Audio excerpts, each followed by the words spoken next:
Yo, what is going on YouTube? It's one of the main character name guys today, bringing you some Pokemon Ultra Sun and Ultra Moon news and information because a lot has actually been given to us over the past few days, both about the game and about Pokemon itself, which is kind of cool. And I noticed not a lot of people have been talking about this, so I figured, hey, I'll make a video on it because I'm actually really hyped for some of the stuff that's being said. And in case you just haven't been paying attention, this is going to be some good stuff for you to know.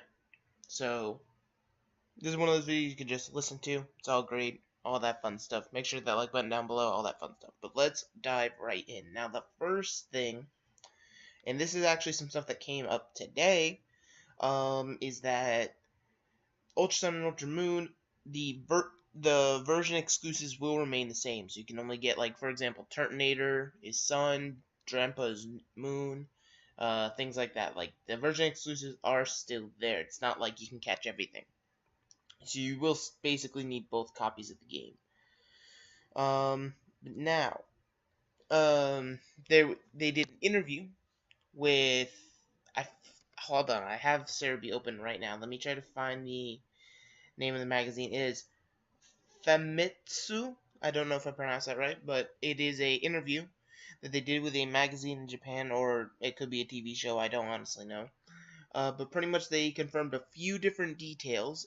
They said that Ultra Sun and Ultra Moon, the story is going to be like double that of Sun and Moon, which is really crazy if you think about, because Sun and Moon, while yes, there was a bunch of tutorial at the beginning, even throw away the tutorial, it still had probably the most story out of any Pokemon game, because, like, I believe the fastest speedrun of Ultra Sun and Moon, like, not counting tutorials, was, like, almost 5 hours, when any other Pokemon game's about 2.5, outside of, like, Black 2, White 2, obviously. So, there is that to always look forward to. A lot more story, which is going to be hype. A post game that's apparently going to exceed Platinum's post game. Now, I have not played Platinum in a hot second, but I do remember there was a lot of post game events to do there. There was even supposed to be the Arceus post game event, which never came to be, but still, it is a thing. Mewtwo and other legendary Pokemon will be available in the Ultra Sun and Ultra Moon through the wormholes, which the second I saw the wormholes, that was something I was thinking about. I was like, they're probably just going to throw legends in there, because they figured, why not? That's always a fun thing to do, which I'm personally down with, but a rumor, quote unquote, because there are several Japanese pictures and posters that have this image for Ultra Sun and Ultra Moon. However, the image has it so the poster at the top, Solgaleo's on one side and Lunala's on the other. However, below Solgaleo has Mewtwo, Ho-Oh, Lugia, and Rayquaza.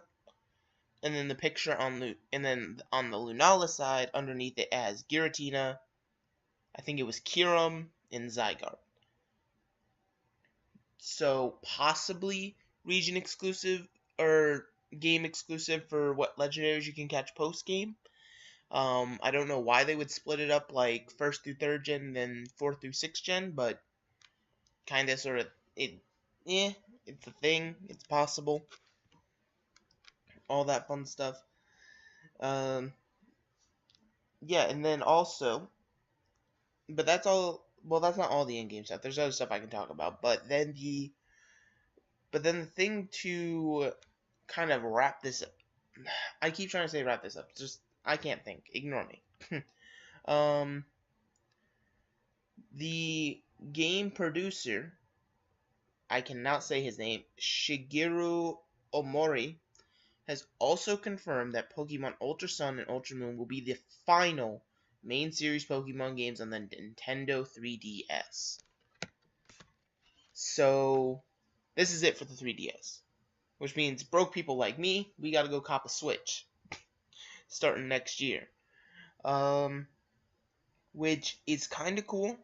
I'm kinda, like, it's one of those things where I'm okay with this happening because, like, for example, I think they've just, well, not for example, but just, I think they've reached the limit of the console. I think they've done all they can with the console, and now they want to be able to upgrade and do it better. Like, sorry, it's early. Like, for example, my 3DS and most people who, when they got Sun and Moon, um, using old 3DSs, they noticed that anytime there was a double battle, anytime a Z move was used, there was some lag. And that's on the old 3DSs. So I'm imagining if that's what happened, then Ultra Sun and Ultra Moon, since it has a lot more story, a lot more Z crystals, a lot more customization, and all this, I'm assuming it pushes the limit of the console too far, where I feel like even new 3DS are gonna have a problem keeping up with it. But so which also I think this is basically the death of the 3DS, because like while other games are on the 3DS, there's nothing there that's really gonna, like, pretty much the only thing that's gonna keep the 3DS alive after this is going to be, I think, Smash until that gets dropped on the Switch. And I think they already have a Fire Emblem game planned for the Switch, so that's already out. So I think it's literally just Smash is the only reason people are gonna have the 3DS still. But I mean, that's interesting that they officially said that this is gonna be the end of the 3DS. So Switch next year, which we already know we're getting announced. I mean, and everyone's already flipping out for next year because they're like, we're getting 2 Pokemon games back to back. I'm like, no.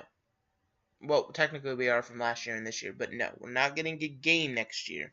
We're simply getting the announcement of a main series game for the Switch at E3 next year. That's all that's happening. So everyone needs to calm themselves.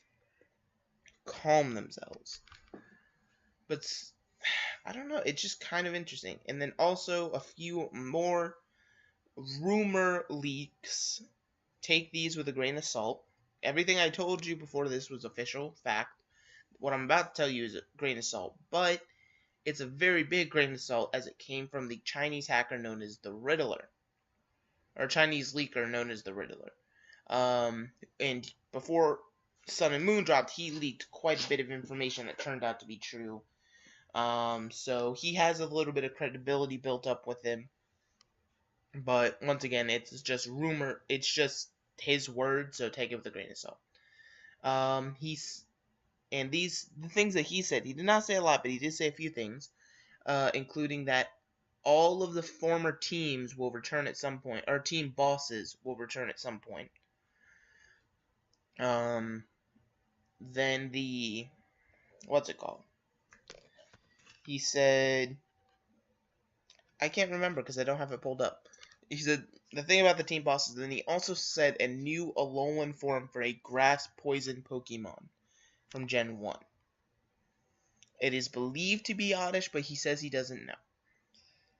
Now, my only problem with what he's saying is, while the team thing is believable, the Alolan form I kind of doubt, simply because we're less than a month out from the game now. So unless it's one of those things where they purposely don't announce it and they want you to find it in the game, then there's really no point. There's not a point, but I don't believe it. But then again, we had how many? I don't think. Well, no, we had how many Alolan forms that we didn't know about before the game dropped? I think it was just Alolan Geodude, right? Granted, we didn't even know some of. Granted, before the game dropped, if you don't want to count the leaks, we didn't know about Toxapex. We didn't know about Trumbeak or Toucannon. There's probably a few others that we didn't know about, but my mind is just slipping. But I mean, it could be one of those things where they just slip it in there somewhere. But I think the main thing to take away from this is just, this is the end of the 3DS. So, 3DS, which has been their boy. Well, actually, no, it hasn't been their boy for that long.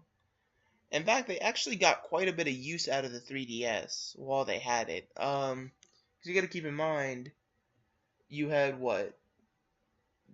Black, white, black 2, white 2 were all DS.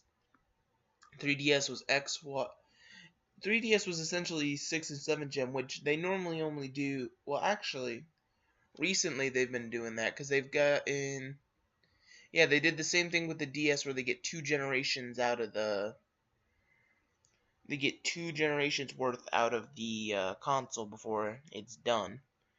So, but the Switch, I feel like, is one of those things where we might not be getting a Pokemon game as often, but at the same time, the Pokemon games we are going to get are going to take us quite a while to actually do everything.